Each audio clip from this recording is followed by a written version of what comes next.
ningún dios se les opuso ni el... Bueno, comenzamos entonces con la historia del día de hoy. Todo esto empieza con, obviamente, una historia religiosa, a la cual vamos a referirnos, o vamos a irnos bien en la base de la historia. ¿Se acuerdan de Noé? ¿No?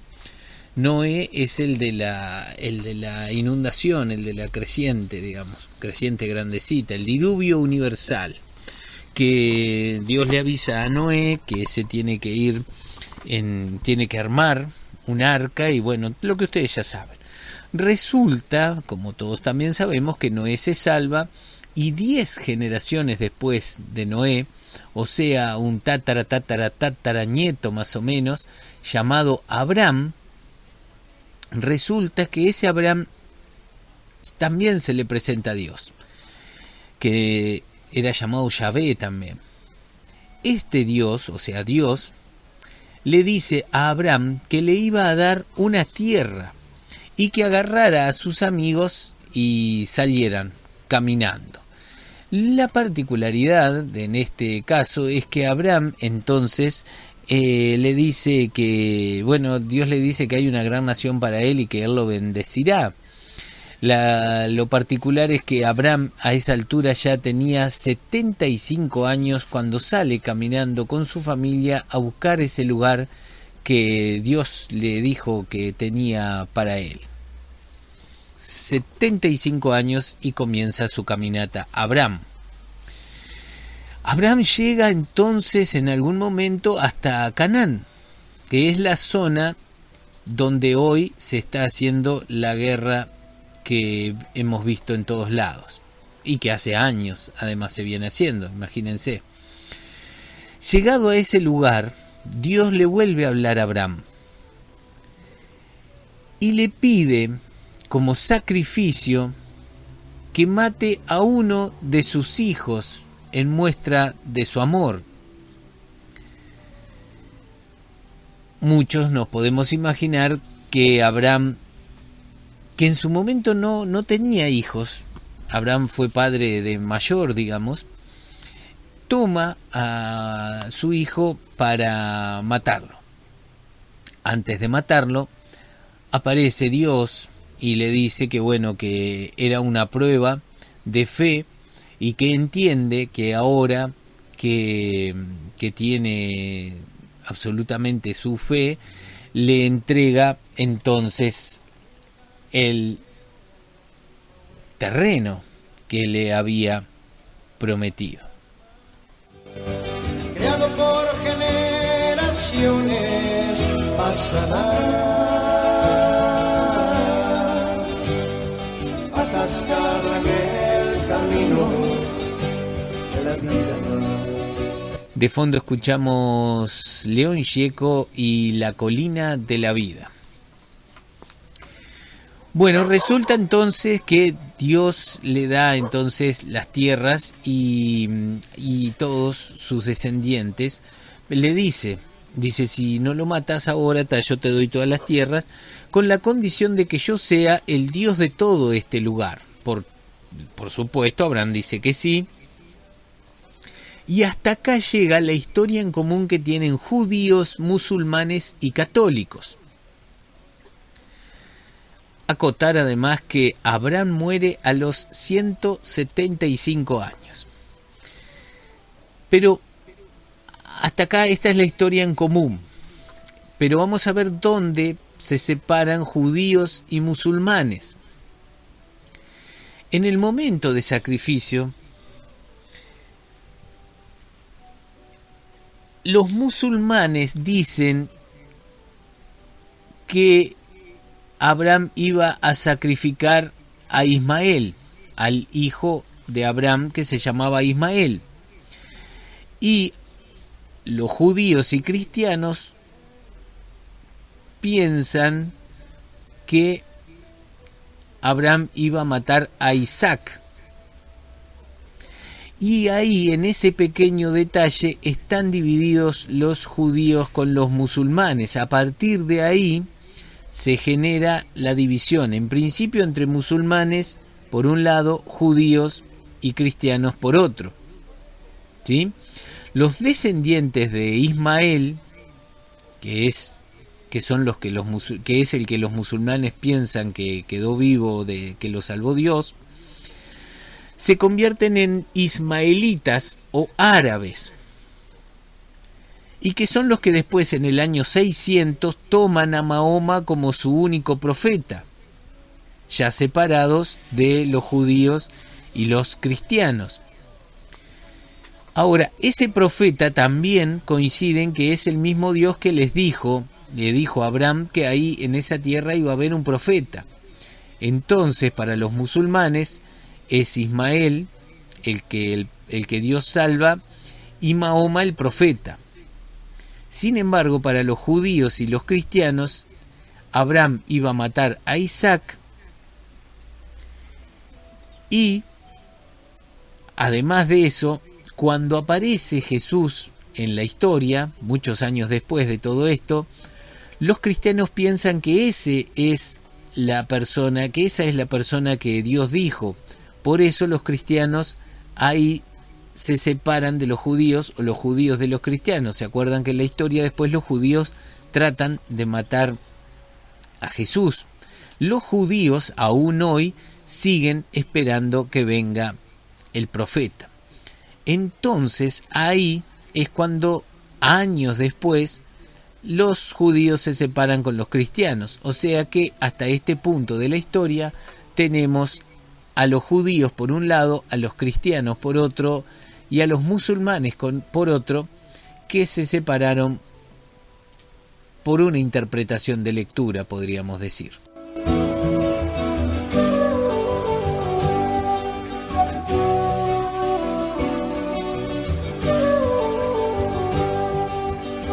Ahora, Abraham iba a matar a su hijo. Bueno, en ese lugar que Abraham iba a matar a su hijo, está en Jerusalén, y es la cúpula de la roca, y está al lado de lo que hoy se conoce como el Muro de los Lamentos. Y también, además de ese sacrificio que no llegó a su fin, es para los musulmanes el lugar donde Mahoma subió desde allí al cielo. Qué punto importante para el mundo religioso. También en ese momento del sacrificio, Dios le pide a Abraham que circuncidara a su hijo Isaac o a su hijo Ismael, de acuerdo a si son judíos o cristianos o si son musulmanes, que lo circuncidara a los 8 días. Es así entonces que musulmanes y judíos siguen esta tradición, algo que los cristianos vaya uno a saber por qué no lo siguieron. Los judeocristianos entienden de la historia que el pacto de Dios con Abraham pasó a su hijo Isaac y luego a su hijo Jacob. Esto estamos todavía los judíos y los cristianos juntos, ¿no? Ellos piensan que el pacto que hizo Abraham, al morir Abraham, pasa a su hijo Isaac, y luego de Isaac pasa al hijo Jacob, que cambió el nombre por Israel. Ahí aparece Israel, que en realidad se llamaba Jacob. Israel tiene 12 hijos, que son los que se reparten la tierra, esta de la que hoy tanto se habla y que está separada entre Israel y Palestina.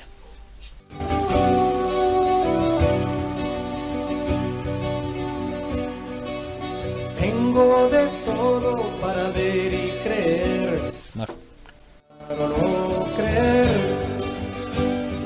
y muchas veces me... Estamos en estos años en el 1200 años antes de Cristo. 1200 años antes de Cristo. En estos años todo se estaba complicando porque los filisteos ya estaban empezando a atacar algunas de las tierras. Y estas 12 tribus, ¿se acuerdan que eran los hijos de Israel? Estas 12 tribus ya estaban separadas, o sea, estaban unidas, pero cada una andaba a su propio ritmo, digamos. Pero los filisteos ya estaban empezando a atacar algunas de estas tierras, y con 12 tribus separadas se hacía más difícil defender. Así que 1000 años antes de Cristo se colocó a un rey que gobernaba todo Israel llamado Saúl, quitando a Samuel, que era juez y profeta. Samuel estaba gobernando Israel, todas las 12 tribus, pero parece que pusieron a un rey llamado Saúl, porque según dicen, Dios dijo que no le gustaba mucho cómo Samuel estaba manejando. Pero al pasar el tiempo vuelve Samuel por sus tierras, diciendo que Dios le había vuelto a decir a él que el rey nuevo no le gustaba mucho. Entonces le dijo a Samuel que pusiera a alguien en ese lugar. ¿Ah? Así que Samuel, ¿a quién llama? Llama a un conocido de la historia, llama a David. Entonces Samuel le encarga a David que entre en el reinado de Saúl, que se haga pasar por amigo de Saúl, y entonces como que se haga ahí el amigo, pero en realidad la idea era que David lo sacara a Saúl. Pero ¿qué pasa en esos momentos? Nuevamente aparecen los filisteos y le proponen a los israelitas un duelo, 1 contra 1, y que el que gane hace esclavo al perdedor. Los israelitas aceptan el reto y Saúl elige a David para esa pelea. Cuando David va a la pelea, se encuentra con Goliat. Esto ya es famoso en la historia. David le gana a Goliat y a partir de ahí David se hace famoso. Pero a raíz de eso el propio rey se pone celoso y lo manda a perseguir. Conclusión de todo esto, David termina aliándose con el rey de los filisteos, al que le acaba de matar a Goliat. Y hacen una guerra los filisteos y le ganan a los israelitas. Así que ahí el rey Saúl, el rey que había mandado a David a pelear, se suicida. Y David vuelve a su casa, se peleará o habrá acordado con los filisteos, vuelve a la casa y reclama ser el rey de Israel.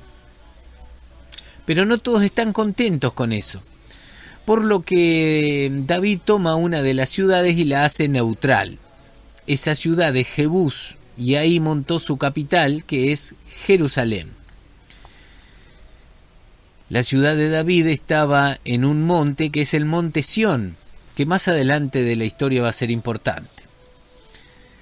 Después de David, a la muerte de David, viene el hijo de David que se llama Salomón, que también es conocido por varias historias. Y Salomón es el último rey que mantuvo unido a Israel e hizo el famoso templo de Jerusalén. Luego del reinado de Salomón comienza la separación de esas tierras. Israel se separó porque 2 tribus se sublevaron. Entonces quedaron 2 reinos apartados de los otros 10. Y la tierra se ve que estaba, era un tiempo de mucha guerra, ¿no? 200 años más tarde de esto, cuando Israel se había separado y quedaban 10 tribus por un lado y 2 por otra, llegan los asirios, que derrotaron al reino de Israel, deportando, echando a todos los israelitas de esas 10 tribus que quedaban a Irak. De estas primeras tribus que se fueron no se conoce más nada. se les llama las 10 tribus perdidas. Hasta se hacen ADNs para ver su descendencia, que parece estar en todas partes del mundo, pero eso ya es otra cosa. Las 2 tribus que se habían separado en un principio también son atacadas, pero en este caso por los babilonios, y también son derrotadas. O sea que ahora tenemos que están los asirios y los babilonios. Se reinventa el templo de Jerusalén, y aquí es cuando los judíos hacen su primer exilio hacia Bagdad, estos judíos de las 2 tribus que quedaban. Después, ¿quiénes vienen? Los persas a tomar el territorio. Y con los persas, en el reinado, los judíos vuelven con un estado semi-independiente. Ahí se crean 2 corrientes de hebreos, los fariseos y los saduceos. Los saduceos dicen que Dios recompensa a los buenos en esta vida, así que los ricos son lo mejor. Mientras que los fariseos se obligan a rezar, creen en la inmortalidad del alma. Y bueno, los fariseos son los que van a matar a Jesucristo, o los que van a, seguro, los que van a matar, los que terminan matando a Jesucristo. Los judíos entonces, en ese semi-estado independiente, estaban tranquilos, hasta que llegan los romanos. Los romanos se les ocurre en su poder hacer un censo, pero las leyes judías no permiten hacer un censo. Así que los romanos dicen, ¿no querés que te cense? Te ataco. Y empiezan a atacar a los judíos. Los derrotan y hasta quieren imponer sus propios dioses. Los romanos ahí en el año 70 después de Cristo rompen el segundo templo de Jerusalén y queda solo lo que hoy se llama el Muro de los Lamentos, que antes ya habíamos hablado de eso. Ahí es donde se produce el segundo exilio judío. Se van por todo el imperio romano. Y los romanos ahí, ¿qué es lo que pasa? Cambian el nombre de la zona, que se llamaba Israel, y ahora se va a llamar Palestina. En el siglo IV los romanos, o sea, hasta ahí va todo bien, más o menos bien. Los judíos estaban ahí porque algunos se habían quedado en el territorio, otros se habían ido, y se había llamado Palestina, que no tenía el peso para los judíos que tiene hoy, no había problema. Pero en el siglo IV los romanos toman al cristianismo como religión oficial. Entonces empiezan a volcarse contra los judíos. Empieza a haber una persecución de judíos. Era difícil hacer judío en esos tiempos. No se podía hacer nueva sinagoga, los cristianos no se podían casar con judíos, los judíos con cristianos, no se podía hacer nuevos judíos. Era difícil. Después de esto encima pasan los bizantinos, después los musulmanes y después los califatos. Mientras esto pasaba, a los israelitas que se habían ido, ¿no?, en el segundo exilio, estaban también pasándola mal en otros lados. ¿Por qué? Bueno, porque los israelitas eran los únicos, o sea, los judíos, a los judíos la religión no les prohibía prestar plata y cobrar intereses por eso, cosa que los cristianos no podían hacer. Así que los judíos eran perseguidos también por ese tema de la plata, pero también como eran perseguidos, eran enriquecidos. Los judíos en esos tiempos se hacían muy ricos con esto de prestar plata. Creo que hubo uno de los primeros negocios de banqueros, llegan gracias a esto. Pero lo cierto es que se los perseguía por todos lados. Tal fue la persecución que se obligaba a los judíos en Francia y Alemania desde 1269 a llevar un pañuelo amarillo. El que llevaba un pañuelo amarillo era judío. Así que así los llevamos a los judíos, y en 1771 a los primeros judíos que se habían ido, aquel primer exilio que dijimos de judíos, Rusia les quiere imponer su religión ortodoxa, pero no pudieron. Así que les dijeron, así que no querés nuestra religión. Bueno, los mandan a los judíos a la zona de asentamientos de Polonia, Bielorrusia y Ucrania. Es por eso que en ese entonces ese lugar estaba lleno de judíos. Pero era muy incómodo vivir por la naturaleza. Por lo tanto, a partir de ahí comienza otro exilio de judíos, pero ahora a un país donde cambiaría también toda la historia. Muchos judíos van a Estados Unidos.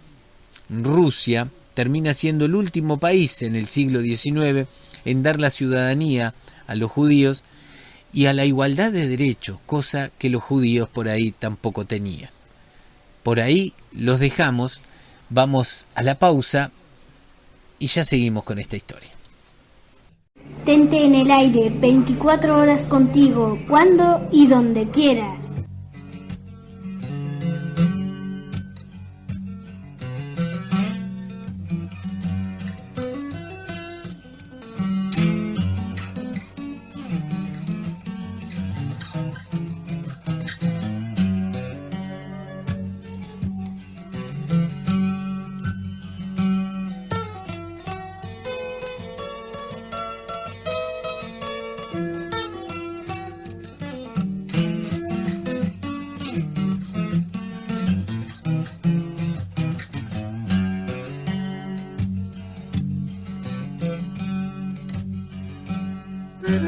Solo le pido a Dios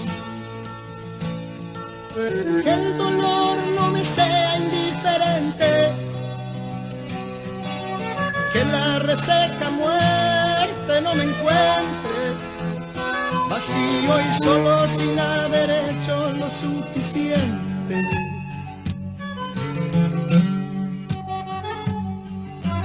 Solo le pido a Dios que lo injusto no me sea indiferente, que no me abofete en la otra mejilla después de que una garra me arañó esta suerte.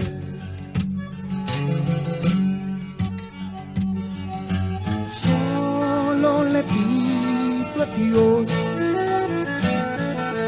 que la guerra no me sea indiferente. Es un monstruo grande y pisa fuerte toda la pobre inocencia de la gente. Es un monstruo grande y pisa fuerte toda la pobre inocencia de la gente. Solo le pido a Dios. León Gieco. Dejamos entonces en el 1800. Sobre el 1800, en el centro de Europa, se comenzó a decir que los judíos eran una raza inferior y se empezó a quitarles derechos. Entonces ellos vieron como única solución sumarse al estado de Judía, o sea, volver a su tierra, ¿no? Estaban todos desparramados por el mundo. Así que aquellos primeros judíos que se quedaron en aquella primera tierra prometida empezaron a ver que se empezaba a llenar de los suyos. Vieron que llegaban de todos lados, creció muchísimo la población de judíos, hasta que, ¿se acuerdan en el monte Sión que les dije que era donde Mahoma había subido, según los musulmanes? Hasta que en ese monte Sión se hace el primer congreso sionista, por eso se le llama así, en 1827, y los judíos ahí deciden tener su propia tierra. Hay un detalle aquí, no todos los judíos deciden tener su propia tierra, por eso los judíos también se separan en sionistas y no sionistas. Así que bueno, en realidad sionistas y antisionistas.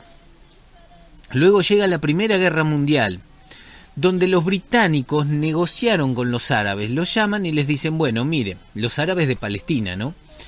Les dice, si pelean con nosotros, contra los otomanos, les vamos a dejar hacer un país en el lugar donde es su tierra prometida. Pero más tarde, en el torno de la misma guerra, los ingleses le dicen lo mismo, pero a los judíos sionistas. En realidad lo que buscaban los ingleses eran potenciar a los judíos alemanes y rusos que estaban por ahí y terminar la guerra, pero también y sobre todo lo querían que los judíos que estaban en Estados Unidos en ese entonces, que se habían ido en la segunda emigración, forzaran a ese país a meterse de lleno en la guerra. Pero resulta que ganaron la Primera Guerra Mundial los británicos, los que le habían propuesto a los árabes de Palestina que se le daban el territorio, pero no fue así. Y los británicos se quedaron con el territorio.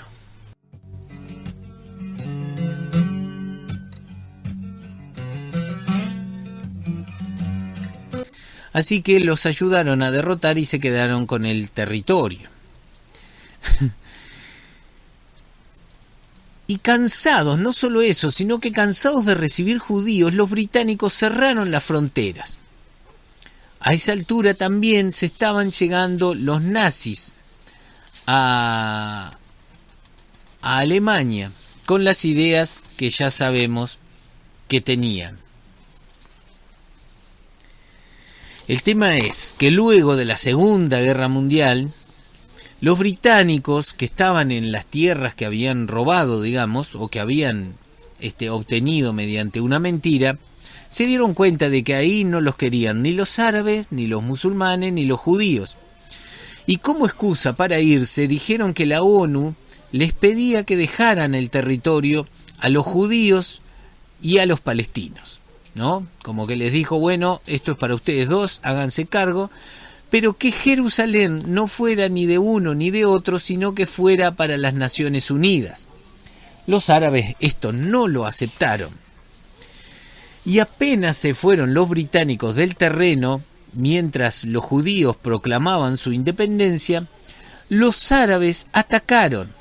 Y en ese 1948 comienza la llamada Guerra de la Independencia, en donde los árabes con Irak, Egipto, Siria, Cisjordania y el Líbano lucharon contra Israel. Eran más o menos unos como 6 contra 1. Sin embargo, pese a eso, se ve que la alegría de los israelitas de tener su más o menos tierra ahí, legalmente, les ganaron los israelitas. Y al ganar, logran entonces que su terreno aumente en un 50%. Desde entonces, Palestina, que estaba, la mitad era de Palestina y la mitad de Israel, Palestina queda dividida. Por eso Palestina tiene una parte que da al agua y otra no. Y ahí firman una paz en 1950. Donde Israel además dice que cualquier judío puede ir a vivir a esa zona. Entonces se llenó de gente israelita. Sin embargo, sucede algo que también cambia la política moderna. Y es que en 1952 el presidente de Egipto se hace amigo de Estados Unidos y de Gran Bretaña.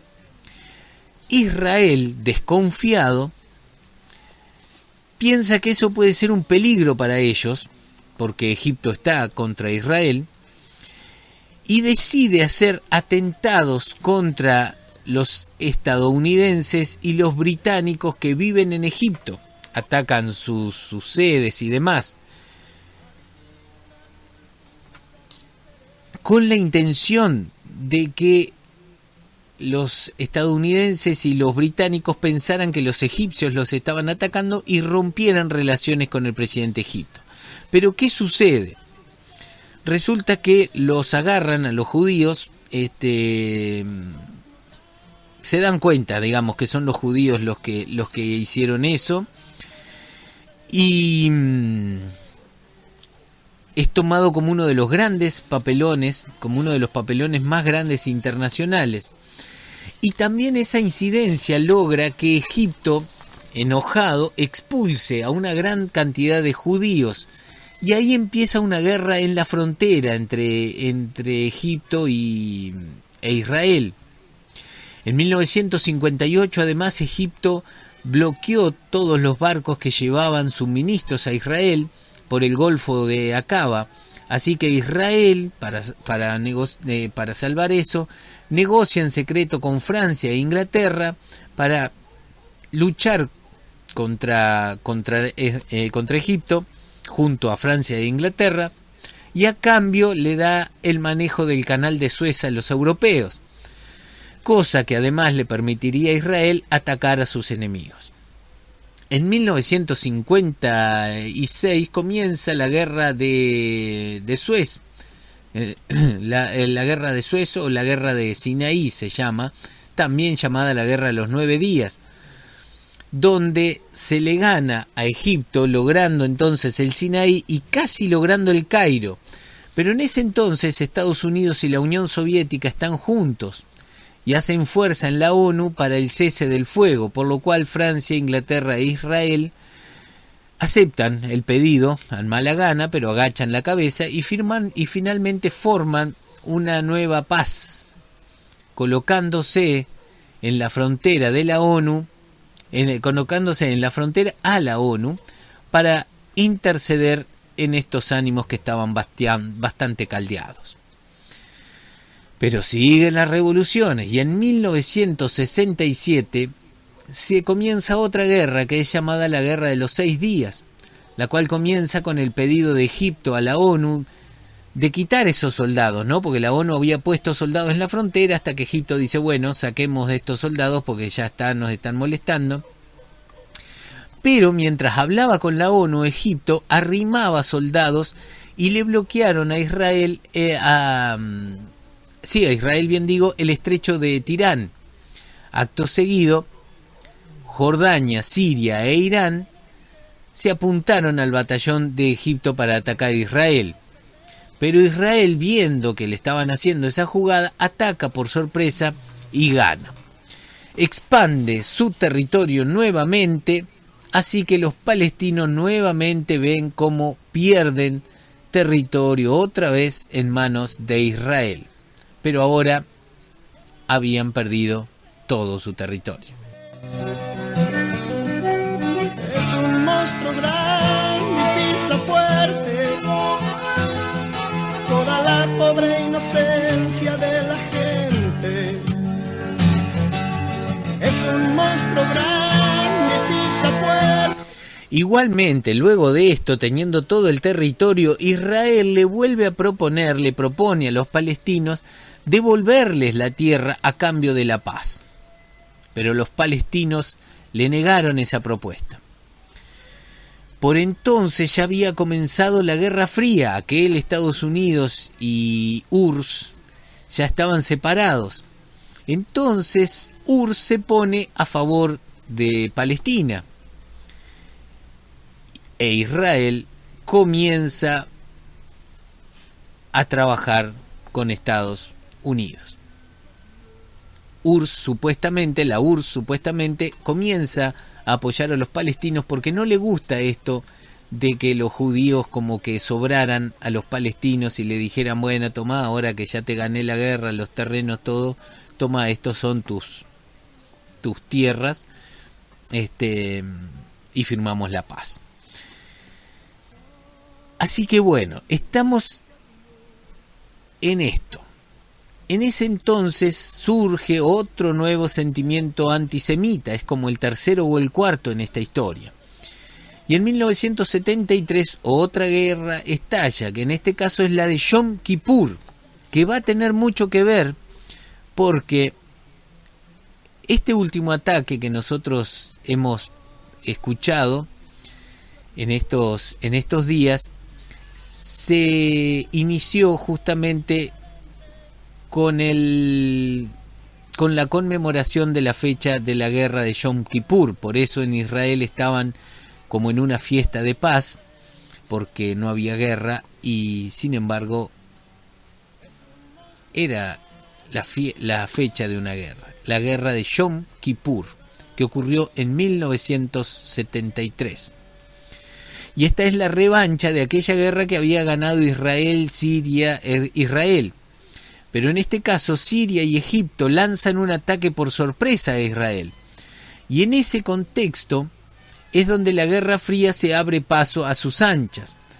A Israel, Estados Unidos le da armamento y la URSS le da a Egipto y a Siria. Esta guerra dura 19 días y nuevamente, aunque por poco, gana Israel. Ahora, ¿qué pasa? Y se los voy a traer a nuestro Uruguay. Los países árabes se enojaron con Occidente, se enojan con Estados Unidos y por tanto con nosotros, con todo Occidente. Y embargan el petróleo a todo Occidente, lo que logra que los precios se fueran por las nubes y es lo que termina provocando la tablita en aquellos años, o el quiebre de la tablita, que después termina, miren por dónde va afectando a todos, al menos a todos los que por aquí vivíamos y parecía que estábamos lejos de esa guerra. Pero ¿quién no se vio afectado por la falta de petróleo? Israel. ¿Por qué? Porque aún guardaba los campos del Sinaí en su poder. Así que Occidente, que apoyó a Israel, se vio perjudicado. Nosotros en algún caso, ni siquiera capaz, no estaba yo en aquellos tiempos, pero no debíamos de haber apoyado mucho a la guerra, no sé cómo habrá sido. Sin embargo, tuvimos nuestros graves problemas mientras Israel seguía con petróleo porque aún tenía esos campos de Sinaí, que en el acuerdo de Camp David de 1978 devuelve esas tierras a Egipto. Entonces, en ese acuerdo, que es el que hoy estamos viviendo, se dice que Cisjordania y la Franja de Gaza debían de tener un régimen autónomo. Pero ¿qué hace Israel? En ese régimen autónomo, Israel empieza a crear asentamientos judíos. Recordemos que está lleno de judíos porque han empezado a ir a lo largo de la historia. Entonces empiezan a hacer asentamientos judíos en Cisjordania y Palestina, cosa que estaba prohibida. Entonces la ONU le dice a Israel que eso está mal, que no se puede hacer. A lo que Israel no hace caso, y ahí es donde empiezan los ataques de los palestinos en 1988, que surge la primera intifada de los palestinos, que siguen sucediendo hasta el día de hoy. Así las cosas. Aquel territorio que Abraham llega y conoce gracias a que Dios le señala ese lugar, está hoy dominado en su gran mayoría por Israel, que son los que en un principio pensaban que Abraham había querido matar a Isaac junto con los cristianos, y no como los musulmanes que pensaron que Abraham había querido matar a Ismael. De ahí parte la diferencia de estas historias. También en ese terreno están los palestinos en muy menor medida. Pero una de las cosas más importantes es que en la Franja de Gaza está Hamás, que es un grupo de palestinos que en principio, ¿saben quién apoyó? Israel, para quitarse a Arafat de encima. Después, con el paso del tiempo, Hamás pasa a tener como principal enemigo a Israel. Mientras que los palestinos en Cisjordania están gobernados por Fatah, que busca mayormente el apoyo internacional, pero a ver, por la realidad parece que no ha logrado mucho. Israel también, en tanto, en todos estos años han pasado, se ha dedicado a crear un muro para separarse de los musulmanes. Y se habla de un muro que tiene 721 kilómetros, que es el que hoy, en estos días, estaban atacando los palestinos.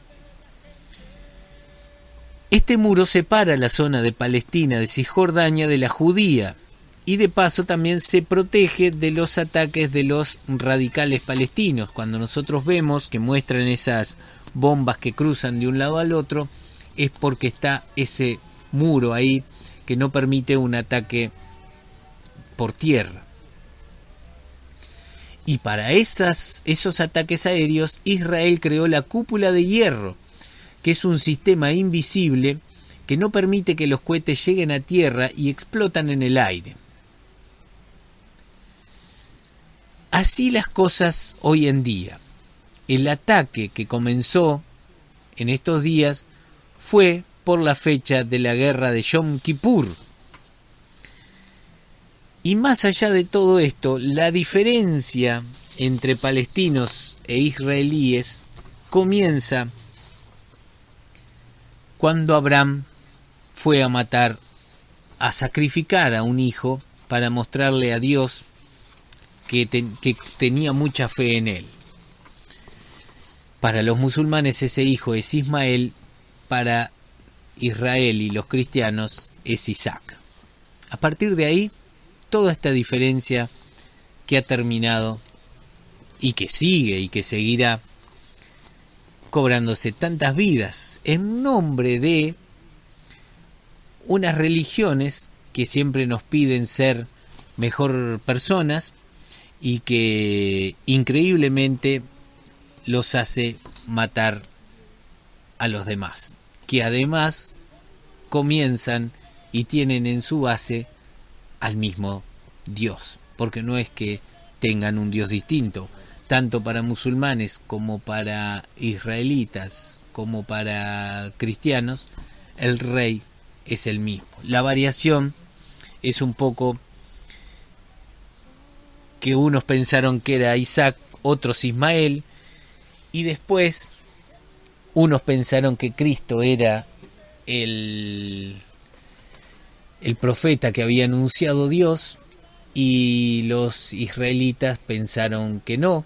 Los israelitas hasta ahora están esperando su enviado del cielo, su profeta, y para los musulmanes fue ya con tanto nombre me he olvidado, fue, ya me voy a acordar ahora porque está por acá. Pero bueno, ese es un poco la historia. Mahoma, claro, ahora sí. Esa es un poco la historia de todo esto en resumidas cuentas. Después andamos con inteligencias artificiales y demás, y es gracioso que no se hayan podido poner de acuerdo en eso.